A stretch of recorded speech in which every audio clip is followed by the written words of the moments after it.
Hello, everyone. Welcome to another episode of Afro-Scientific Spirituality. This is a place where we discuss deep African metaphysics, ancient African history, and topics that are very difficult to talk about. Today, I'm going to be teaching you guys how to remove family and parental curses from your life, how to remove generational curses and misfortune caused by the ill intents or utterances of your family members, as in people that actually brought you into this world that really have influence upon your life, as in your father and your mother, or your close guardians, uncles, aunties that are actually taking care of you, that are very, very close to you. Oftentimes, when we are growing up, you find yourself in a family settings whereby you are not in good rapport with certain members of your family. You find out that in every family, not everybody is your friend in that family. Believe it or not, even your father and your mother may not, or most times, you will find that they don't really have your best interests at heart. If you find yourself in that kind of family, when you grow up in a situation whereby your mom or your dad, they are always hating you, somehow they think that you are responsible for the misfortune in their life, or you came at the time where they were not expecting a child, you stop them from having their flex in life or from living their excesses. They get angry seeing you, thinking that you're blocking them from enjoying life, and they are the ones that actually brought you into this world. You didn't tell them you want to come. They just had sex and the child came, and they are angry that they have a child. They have to take care of that child and decide to take all their frustration on you, and you don't know anything about that. If you find yourself in that kind of situation whereby your mom or your dad are your worst enemies, and these people actually kind of, due to the fact that they gave birth to you, they have a certain divine authority over your life by making pronouncements.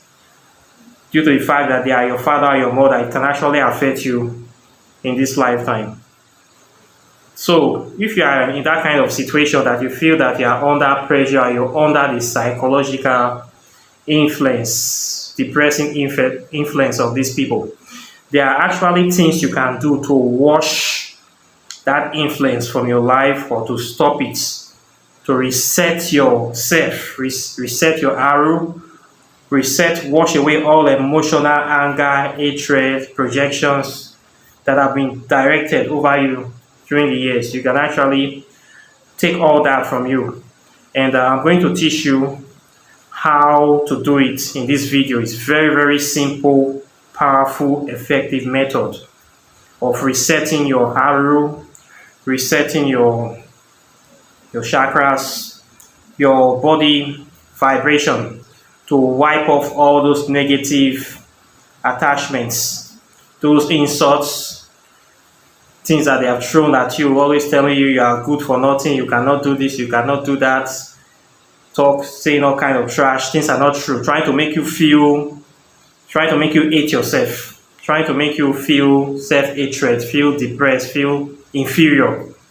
We have those kind of parents that always do that to their child, and it's a very, very bad thing, very bad attitude. You are cursing your own children. You are trying to limit or destroy the destiny of your own children because you are suffering from your own inferiority complex. You are trying to transfer that to your children. It's very bad. I see this many times in Africa, and many children actually believe these things their parents tell them, and then they grow up into adults carrying this burden, carrying this belief, and they allow it to affect themselves all through their lifetime. When you have somebody all your life telling you are not good, you are good for nothing, you are stupid, you are dull, you are this, you are that, you are ugly, you are not handsome, you cannot achieve anything in life. We have parents that always rain these curses on their children 24 hours a day. When I see parents doing this, I get very upset, because they are actually destroying themselves, your own children. You are the one that's supposed to be blessing your children. They are the one carrying this kind, keeping this kind of curses on your children. Those are things that for a parent, I can never imagine doing that to my child. But parents consciously do these things to their children, and they also unconsciously do these things to their children. Today, I want to tell you one way parents used to unconsciously curse their children, and they don't know they're actually cursing their children. When they are giving food, the children are eating, you don't insult your children during that time, especially because if somebody is eating and consuming something, with the act of opening their mouth and taking something in, they are actually opening a channel from the physical world into their internal system, internal organs, into like physical to spiritual. They're actually taking something in to convert it to make it like an energy source for them to survive. So during the process of eating, you see parents that maybe the child have done something to them earlier in the day, maybe have broken something in the home, something expensive, they are very upset. After beating the child, they have to still prepare food for the child. As the child is eating, they will start raining curses on the child. It's not going to be well with you. You are going to suffer all your life. Your children will treat you exactly the same way. You are going to grow up good for nothing. You will never see anything good for making me weep. You will also be, by doing that, you are actually cursing your child. Very powerful curse, because as the child is eating that food, it's also absorbing those curses that you are saying into the child's body. They're actually taking it in. So it's two-way, and it's going to get into them, and it's going to crystallize into their body, and it will actually follow them throughout life. So many parents insult and curse their children by this very simple method, but they don't know they are actually doing a very powerful metaphysical practice by insulting the child while the child is actually eating. You are doing a ritual right there, really live ritual. You are feeding curses to your own children, and it will follow them for the rest of their life. So please, if you are a parent, you have children, no matter what the child do to you, if you are angry, do not insult them, especially when they are eating. And don't also insult them in front of people, especially in the public. If you want to discipline them in private. Insult them in private. Don't insult your child in front of public for everybody to see and witness. Don't ever do that, because we're going to stick into the child permanently. So please don't do that, and don't ever insult the child when they are eating, because once somebody is eating, you are insulting that person. You're actually sending curses to that person that will actually work, because there's an open channel from the outside to the inside. And some people know about this. Some very wicked, evil men, they practice this on their subordinates or their workers all the time. You will see them inviting their workers to eat with them. They will prepare very sumptuous meal, buffets. Then they will sit while the workers are eating. They will start insulting the workers, and nobody can challenge them. You will think you are eating good food. Your boss is just warning you. It's actually cursing you. You are eating the food. It's sending curses to the food into your life. So, as a very spiritual, sensitive person, you should not allow anybody to insult you while you are eating, because they can send curses through that food, especially if they are the one that bought the food for you. So if you are eating food and somebody is insulting you, please tell them to stop. If they don't stop eating. Leave the food. It's better that way, because it's a very powerful way of sending curses to people. So you should take note about this thing. So for generational curses, for wiping family curses, washing them out of your body, out of your system, you will need some items, very simple items. The first item you will need here is this good old African cooking oil. This is palm oil. This oil is the most powerful oil I can say we have in the world. Not because I'm from Africa, I'm saying this. I'm saying this because this oil is very concentrated. It's more concentrated than your regular olive oil. You can use this one bottle of this red palm to make like 10 or to 15 olive oil of the same quantity. This is what they even use to make your groundnut oil. This very warm groundnut oil have been thinned, have been neutralized, have been mixed so much to make it very light.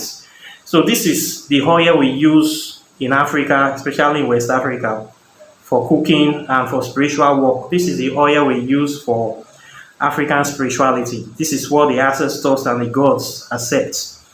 We don't know about olive oil. It is these Pentecostal pastors and religion, Catholic Church, that brought olive oil, telling us that that is what their God is using, making people spend millions of naira every year to import olive oil.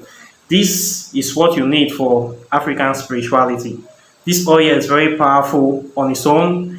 It works against poisons, and you use it for washing out curses.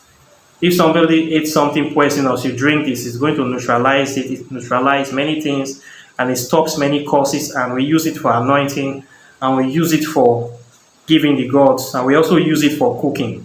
So please try to get this oil. It's very, very important if you want to practice African spirituality.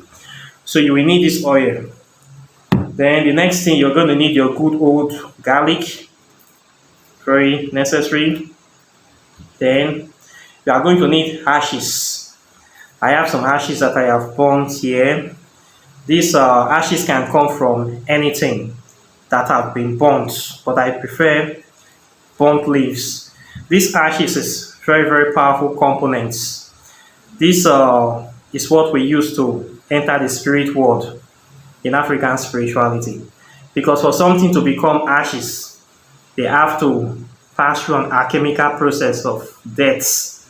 They have to die, they have to be burnt, they have to pass through the world of fire, and they have to go into the land of the dead.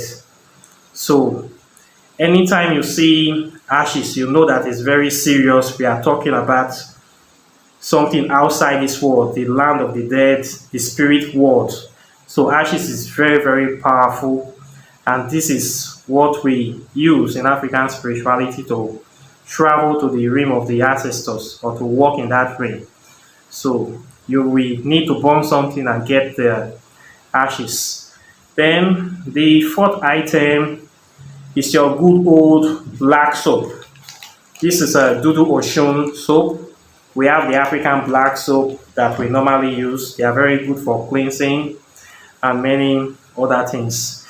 If you don't have a black soap, you are not in Africa, it's very difficult to have. You can use your simple white soap, your Lux soap, or your Joy soap that is white. It will still work. Okay? So the first thing you want to do is that you take your garlic. You're going to take some of this garlic there, you will pound it. You will pound it or slice it very, very tiny.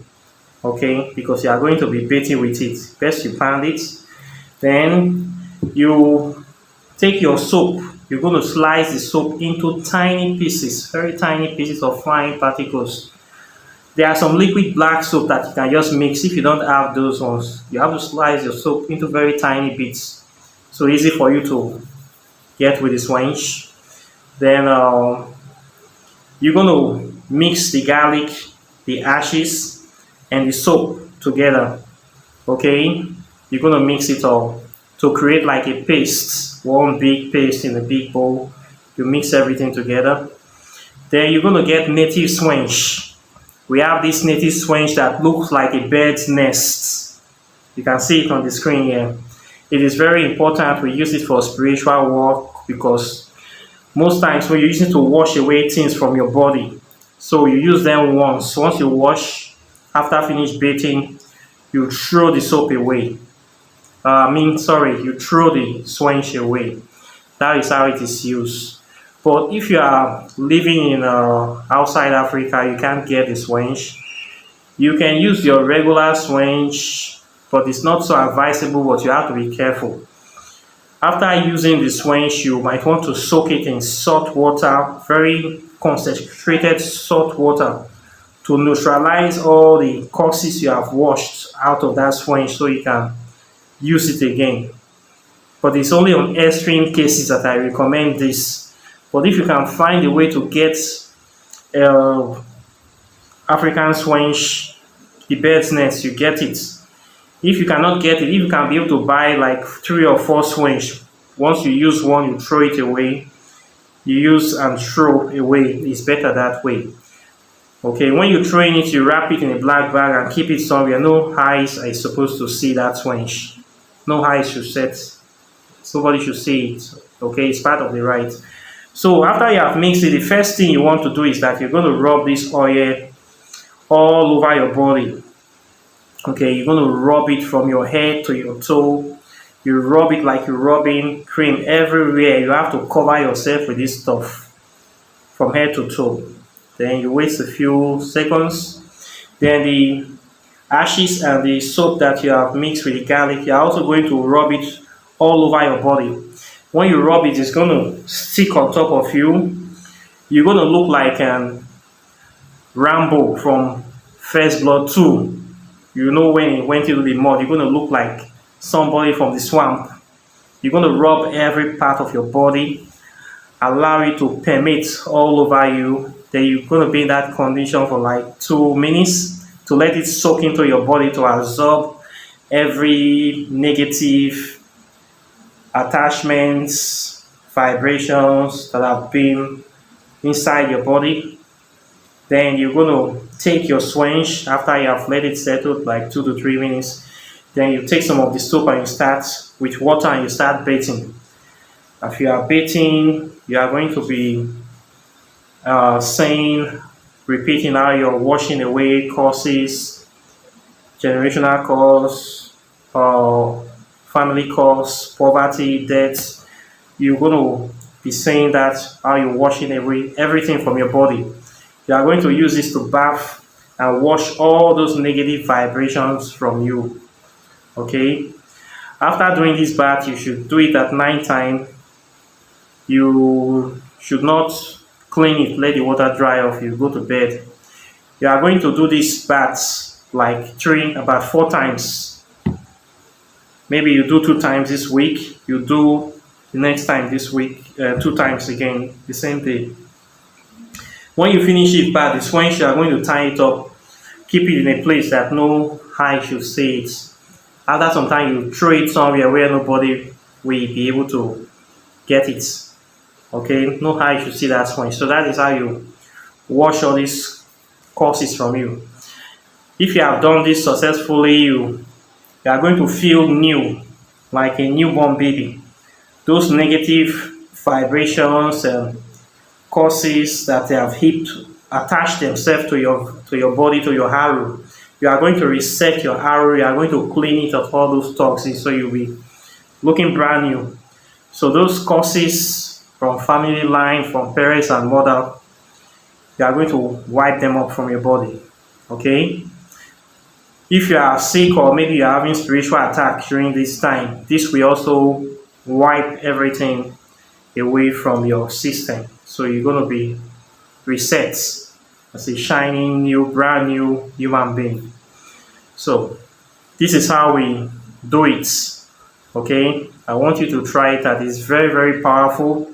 You should not play with this stuff that I have showed you. This ashes oil combined with the garlic and the black soap. Very expensive, very, very explosive stuff.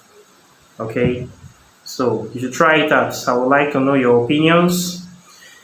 This is what I have for you today. Please like and share this video. Subscribe to the channel. When you subscribe, try to hit the notification bell so that anytime I upload videos, you are going to be the first to see it in the channel and watch the video. So I'm going to be releasing very powerful stuff. Recently, I'm going to be releasing much more powerful stuff for you. Okay, so take care. I wish you a very wonderful day, and I'll see you in the next video. Goodbye.